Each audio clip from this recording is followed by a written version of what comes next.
नमस्कार, आपका दीपू क्लासेस में स्वागत है। और आज हम इस वीडियो में साइंस के 30 से भी अधिक इम्पॉर्टेंट प्रश्न को देखेंगे और उनको सॉल्व करने का प्रयास करेंगे। ये प्रश्न पिछले कई एग्ज़ामों में एसएससी सीजीएल ग्रुप डी 2018 और कई एग्ज़ामों में बार बार पूछे गए हैं और इनकी संभावना आगे के आने वाले एग्ज़ामों में प्रबल है। तो चलिए आगे बढ़ते हैं और इन प्रश्नों को सॉल्व करते हैं। तो देखिए, सबसे पहला प्रश्न आपको दिखाई दे रहा होगा, परमाणु की खोज किसने की? तो परमाणु की खोज जॉन डाल्टन, इन्होंने 1803 ईस्वी में की और इन्होंने बताया था कि परमाणु जो है वो अविभाज्य कण है, परंतु ये कथन उनका गलत साबित हो गया। परमाणु जो है वो एक विभाज्य कण है, इनको प्रोटॉन न्यूट्रॉन में तोड़ा जा सकता है। चलिए आगे बढ़ते हैं और नेक्स्ट क्वेश्चन देखते हैं। अगला प्रश्न है, 1 पाउंड कितने ग्राम के बराबर होता है? तो देखिए यहाँ पे 1 पाउंड कितने ग्राम के बराबर होता है, तो यहाँ से आपको इसका सही आंसर है 453 ग्राम। 1 पाउंड जो है वो 453 ग्राम के बराबर होता है। आगे बढ़ते हैं और अगला जो तीसरा प्रश्न है हमारा, समुद्र की गहराई मापने के लिए किस यंत्र का प्रयोग किया जाता है? तो देखिए, जैसा कि आपको ऑप्शन में नज़र आ रहा होगा, अमीटर। अमीटर जो है वो विद्युत धारा को एम्पियर में मापने हेतु प्रयुक्त यंत्र है। ये विद्युत धारा को एम्पियर में मापा जाता है इससे। और ऑडियोमीटर ध्वनि की तीव्रता, ऑडियोमीटर का प्रयोग ध्वनि की तीव्रता मापने के लिए किया जाता है। अगर बैरोमीटर की बात करें तो बैरोमीटर जो है वो वायुमंडलीय दाब मापने के लिए इसका प्रयोग किया जाता है। तो इसका सही आंसर है ऑप्शन बी, फैदोमीटर। फैदोमीटर का प्रयोग समुद्र की गहराई मापने के लिए किया जाता है। आगे बढ़ते हैं और क्वेश्चन नंबर 4 देखते हैं। इसमें पूछा गया है कि कान पर ध्वनि का प्रभाव कितने सेकंड तक रहता है? तो जब हम किसी भी ध्वनि को सुनते हैं तो ये हमारे कान पर लगभग 1/10 सेकेंड, 1/10 सेकेंड तक रहता है। आगे बढ़ते हैं और नेक्स्ट क्वेश्चन देखते हैं। तो अगला क्वेश्चन है, लालटेन की बत्ती में तेल ऊपर की ओर क्यों चढ़ती है? तो लालटेन की बत्ती में जो तेल है वो केसिक्तो के कारण जो है वो तेल ऊपर की ओर चढ़ती है। आगे बढ़ते हैं और क्वेश्चन नंबर 6, गतिज ऊर्जा किस भौतिक राशि पर डिपेंड करती है? तो देखिए, गतिज ऊर्जा काइनेटिक एनर्जी जो है वो किस भौतिक राशि पर निर्भर करती है, ये आपको बताना है। तो गतिज ऊर्जा का फॉर्मूला होता है 12mv²। तो देखिए, 12mv², तो यहाँ से m जो है वो मास है, मास मतलब द्रव्यमान, और v जो है ये वेलोसिटी है, वेग। तो मास जो है वो कभी भी वस्तु को अगर कहीं भी ले जाया जाए तो वो चेंज नहीं होता है, मास कहीं भी चेंज नहीं होता है। जबकि वेलोसिटी जो है वो वेरी करता है, कभी कम कभी ज़्यादा होते रहता है। तो गतिज ऊर्जा जो है वो मेनली वेलोसिटी मतलब वेग पे डिपेंड करता है। आगे बढ़ते हैं और नेक्स्ट क्वेश्चन देखते हैं।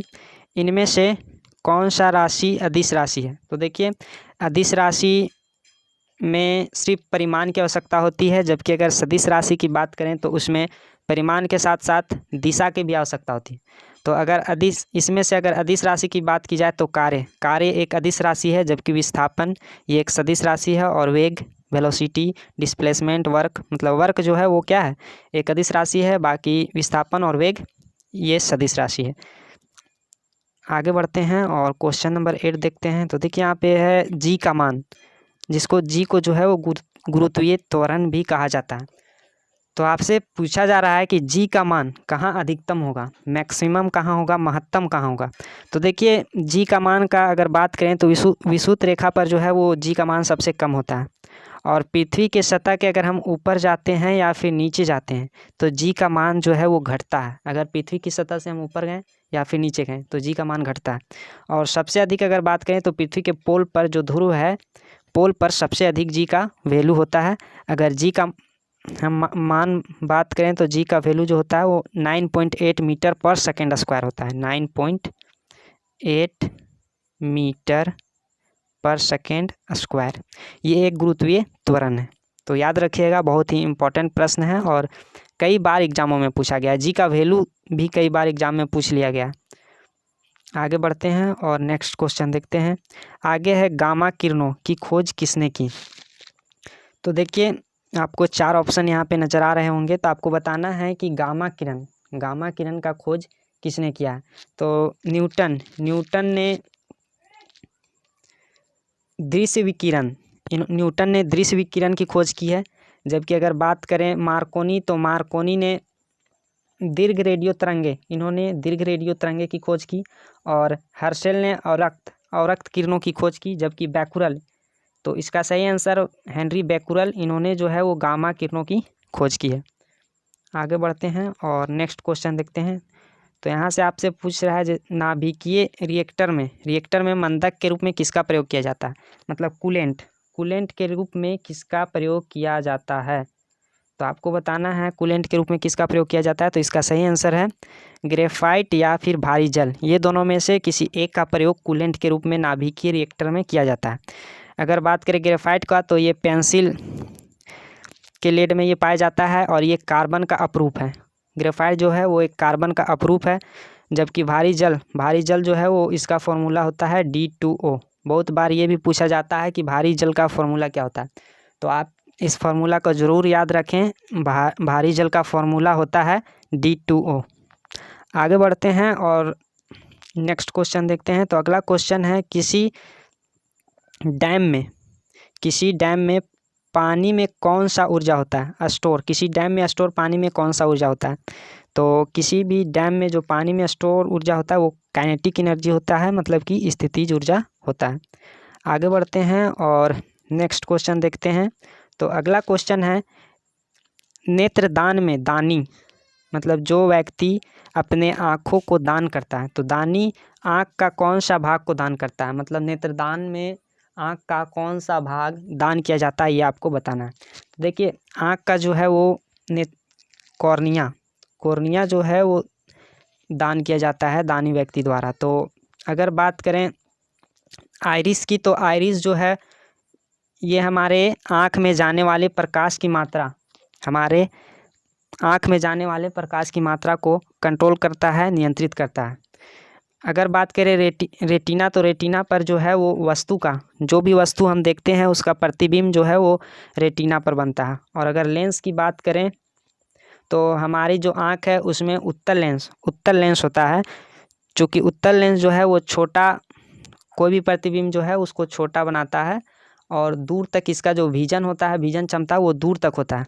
जिसके कारण उत्तल लेंस का प्रयोग जो है वो साइड मिरर के रूप में भी किया जाता है। आगे बढ़ते हैं और नेक्स्ट क्वेश्चन देखते हैं। क्वेश्चन नंबर 13, चश्मे के लेंस में किस कांच का प्रयोग होता है।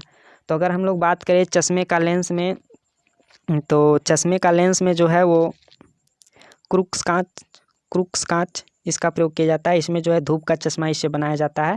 अगर क्राउन कांच का बात करें तो इससे विद्युत बल्ब बनाया जाता है। और जबकि फ्लिंट कांच का बात करें तो इससे कैमरा, दूरबीन, लेंस इत्यादि बनाने में फ्लिंट कांच का काम आता है। आगे बढ़ते हैं और नेक्स्ट क्वेश्चन देखते हैं। वस्तु से बड़ा आभासी प्रतिबिंब बनता है। तो आपको बताना है कि वस्तु से बड़ा और आभासी प्रतिबिंब कौन सा दर्पण या लेंस में बनता है। इसमें जो ऑप्शन आपको दिया गया है उसी में से बताना है। तो देखिए अगर बात की जाए उत्तल दर्पण की, तो उत्तल दर्पण में जो है वो हमेशा प्रतिबिंब जो है वो आभासी वस्तु से छोटा और सीधा बनता है। तो ये ऑप्शन रॉन्ग हो गया। हमेशा इसमें प्रतिबिंब जो है वो वस्तु से छोटा बनेगा और आभासी तो बनेगा, लेकिन इसमें प्रश्न में पूछा गया है कि बड़ा और आभासी बताना आपको। अगर आप समतल दर्पण की बात करें, तो समतल दर्पण में हमेशा प्रतिबिंब जो है वो वस्तु के इक्वल होता है, हमेशा बराबर बनता है, काल्पनिक और वस्तु के बराबर बनता है। जबकि अगर बात करें अवतल लेंस में, तो अवतल लेंस में आभासी सीधा और वस्तु से छोटा, इसमें भी जो है वस्तु से छोटा ही बनता है प्रतिबिंब। तो अगर बात करें अवतल दर्पण में, तो अवतल दर्पण में जब हम वस्तु को P और F, यानी अगर बात की जाए पोल और फोकस दूरी के बीच रखते हैं, तो वस्तु का जो प्रतिबिंब जो है वो वस्तु से बड़ा बनता है और आभासी होता है। तो इसका सही आंसर जो है अवतल दर्पण हो जाएगा। चलिए आगे बढ़ते हैं और अगला प्रश्न देखते हैं। यदि आपको वीडियो पसंद आ रहा हो तो वीडियो को लाइक कीजिए, शेयर कीजिए और चैनल को सब्सक्राइब कीजिए। आगे बढ़ते हैं और अगला क्वेश्चन देखते हैं। ध्वनि की चाल, जो साउंड की चाल जो है वो सबसे अधिकतम जो ऑप्शन दिया है इसमें से किस में होता है। तो अगर बात की जाए निर्वात में, तो निर्वात में जो है वो साउंड की चाल होता है 332 मीटर पर सेकेंड। 332 मीटर पर सेकेंड ये साउंड का चाल होता है निर्वात में। अगर निर्वात में नहीं, वायु में, विंड में, ये वायु में जो है 332 मीटर पर सेकेंड होता है। और अगर बात करें निर्वात में, तो निर्वात में जो है वो साउंड विचरण नहीं कर सकता है। साउंड के लिए किसी न किसी माध्यम की आवश्यकता पड़ती है। तो निर्वात में जो है वो साउंड विचरण नहीं करता है। आगे बढ़ते हैं अगर जल में, तो जल में लगभग 1483 मीटर पर सेकेंड इसका चाल होता है, जबकि इस्पात में लगभग 5120 मीटर पर सेकेंड। तो सबसे अधिक अगर बात करें तो इसमें से साउंड जो है वो इस्पात में सबसे अधिक इसमें चाल होगी। आगे बढ़ते हैं और अगला क्वेश्चन देखते हैं। तो अगला क्वेश्चन है, सबसे कम तरंगदैर्घ्य वाला प्रकाश होता है। तो किस प्रकाश का, किस कलर का जो है वो तरंगदैर्घ्य सबसे कम होता है, ये आपको बताना है। तो अगर बात करें तरंगदैर्घ्य वेवलेंथ की, तो सबसे अधिक वेवलेंथ होता है रेड, लाल कलर का सबसे अधिक वेवलेंथ होता है। और इसका जो चाल होता है प्रकाश में, इसका जो चाल होता है वो भी सबसे अधिक होता है रेड कलर का। और अगर अपवर्तनांक की बात करें, तो लाल कलर का जो अपवर्तनांक है ये सबसे कम होता है, सबसे लो होता है।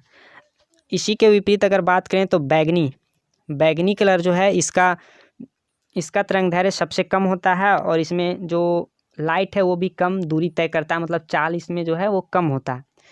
तो और इसका अपवर्तनांक, जो बैगनी कलर का अपवर्तनांक है वो सबसे अधिक होता है। तो आपने देखा होगा कि रेलवे में या फिर ट्रैफिक लाइट में हमेशा जो है वो किसका प्रयोग होता है, रेड कलर का, चूँकि इसका तरंगदैर्घ्य अधिक होता है और इसका जो ये स्पीड जो है वो वेलोसिटी जो है इसका जो है वो अधिक होता है, स्पीड जो है इसका अधिक होता है। इसके कारण हम जो है ये ट्रैफिक में इस रेड कलर के लाइट का प्रयोग करते हैं। आगे बढ़ते हैं और नेक्स्ट क्वेश्चन देखते हैं। तो देखिए अगला क्वेश्चन है, शुष्क सेल किसका उदाहरण है, ये हम बोल सकते हैं। चूँकि प्राथमिक सेल एक होता है, एक द्वितीयक सेल होता है। अगर हम बात करें प्राथमिक सेल का, तो प्राथमिक सेल जो है वो डायरेक्ट जो है रासायनिक ऊर्जा को विद्युत ऊर्जा में कन्वर्ट करता है। प्राथमिक सेल जो है वो रासायनिक केमिकल एनर्जी को डायरेक्ट जो है वो इलेक्ट्रिक एनर्जी में कन्वर्ट करता है। और द्वितीयक सेल का बात करें तो ये जो है वो पहले इलेक्ट्रिक एनर्जी को केमिकल एनर्जी में कन्वर्ट करेगा, उसके बाद फिर से केमिकल एनर्जी को इलेक्ट्रिक एनर्जी में कन्वर्ट करता है। तो प्राथमिक सेल जो है इसका उदाहरण है शुष्क सेल और डेनियल सेल, वोल्टीय सेल, ये सब उदाहरण है प्राथमिक सेल का। और इसका प्रयोग जो है हम सिर्फ एक बार ही कर सकते हैं, इसके बाद ये बेकार हो जाता है। इसका प्रयोग करने के बाद एक बार मतलब जब तक चले उतना दिन तक इसका प्रयोग कर सकते हैं, उसके बाद ये जो है वो बेकार हो जाता है, यूजलेस हो जाता है। प्राथमिक सेल या प्राइमरी सेल बोल सकते हैं इसको। अगर सेकेंडरी सेल या द्वितीयक सेल की बात की जाए, तो इसका प्रयोग जो है वो मोटर कारों, ट्रकों, ट्रैक्टरों में जो प्रयोग किया जाता है। और ये जो है वो रिचार्जेबल होता है, इसको हम कई बार रिचार्ज कर सकते हैं, मतलब चार्ज कर सकते हैं। आगे बढ़ते हैं और नेक्स्ट क्वेश्चन देखते हैं। अगला क्वेश्चन है, नेपच्यून की खोज किसने की। तो नेपच्यून की खोज किसने की ये आपको सब बताना है। नेपच्यून की खोज जो है वो गैले ने 1846 ईस्वी में की। गैले द्वारा नेपच्यून की खोज 1846 में किया गया। अगर बात करें गैलीलियो, तो गैलीलियो ने जो है वो जड़त्व का सिद्धांत दिया। अगर बात करें केपलर, तो केपलर जो है वो ग्रहों की गति के बारे में इन्होंने बताया। और बात करें न्यूटन का, तो इन्होंने बल का जो 3 नियम है वो दिया। उसके आगे जो है इन्होंने दृश्य विकिरण का भी खोज किया। और अगर बात करें गैले ने जो है वो नेपच्यून की खोज किया। और नेपच्यून की बात करें तो ये सौरमंडल का सबसे अंतिम ग्रह है। अगर डिस्टेंस वाइज बात करें तो सबसे लास्ट प्लानेट यही है, नेपच्यून है। और नेपच्यून का खोज 1846 में गैले ने किया। यह सबसे ठंडा ग्रह, यह सौरमंडल का सबसे ठंडा ग्रह है। और इसको लगभग सूर्य की परिक्रमा करने में 165, नेपच्यून की बात करें तो ये 165 वर्ष में सूर्य का एक परिक्रमा पूरा करता है। यदि आपको वीडियो पसंद आ रहा होगा तो चैनल को सब्सक्राइब करें, लाइक करें। आगे बढ़ते हैं और अगला क्वेश्चन देखते हैं। अगला क्वेश्चन है रेडिएटर का क्या कार्य है। आपको बताना है रेडिएटर क्या करता है। तो रेडिएटर का कार्य है इंजन को जो है वो ठंडा करता है। आगे बढ़ते हैं और अगला क्वेश्चन देखते हैं। मनुष्य ने पहली बार किस वर्ष चांद पर कदम रखा। तो सबसे पहले जो है मनुष्य में 1969 में नील आर्मस्ट्रॉन्ग नामक व्यक्ति जो कि अमेरिका के वैज्ञानिक थे, उन्होंने सबसे पहले चांद पर कदम रखा था। आगे बढ़ते हैं और अगला क्वेश्चन देखते हैं। कैमरे में किस प्रकार का लेंस का प्रयोग किया जाता है। तो आपको बताना है कैमरा में कौन सा लेंस का प्रयोग किया जाता है। तो अगर उत्तल लेंस का बात करें तो उत्तल लेंस जो है वो सूक्ष्मदर्शी कैमरा ये सब में जो है वो उत्तल लेंस का प्रयोग किया जाता है। इसका आंसर जो है वो उत्तल लेंस हो जाएगा। इसके अलावा अगर बात करें अवतल लेंस का यूज कहाँ कहाँ होता है, तो इसका यूज सोलर कुकर में होता है, दाढ़ी बनाने में भी इसका प्रयोग किया जाता है और गाड़ी के हेडलाइट ये सब में इसका प्रयोग किया जाता है। आगे बढ़ते हैं और नेक्स्ट क्वेश्चन देखते हैं। अगला क्वेश्चन है अस्त होते समय सूर्य लाल क्यों दिखाई देता है। सूर्य जो है वो जब डूबते रहता है तो रेड क्यों दिखाई देता है, ये प्रश्न पूछा गया है। तो आपको बताना है कि इनमें से किस कारण जो है वो सूर्य रेड दिखाई देता है। तो सूर्य का जो लाल दिखाई देना है वो प्रकाश के प्रकीर्णन के कारण होता है। सूर्य उगते व डूबते समय प्रकीर्णन के कारण ही लाल दिखाई देता है। और बात करें अपवर्तन का, तो अपवर्तन के कारण जो है वो तारे जो रात में टिमटिमाते नजर आते हैं वो प्रकाश के अपवर्तन के कारण नजर आते हैं। आगे बढ़ते हैं और नेक्स्ट क्वेश्चन देखते हैं। अगला क्वेश्चन है बॉक्साइड किसका अयस्क है। तो बॉक्साइड यहाँ से आपको बताना है कि बॉक्साइड किसका अयस्क है। तो बॉक्साइड की बात की जाए तो एल्युमिनियम का अयस्क जो है वो बॉक्साइड है। बहुत कई एग्जामों में पूछा गया है। इसके बाद अगर बात किया जाए सीसा, तो सीसा जो है वो गैलेना का अयस्क है सीसा, गैलेना। ये भी बहुत इंपॉर्टेंट प्रश्न है, आप जरूर याद रखिएगा, कई बार एग्जाम में पूछा गया है।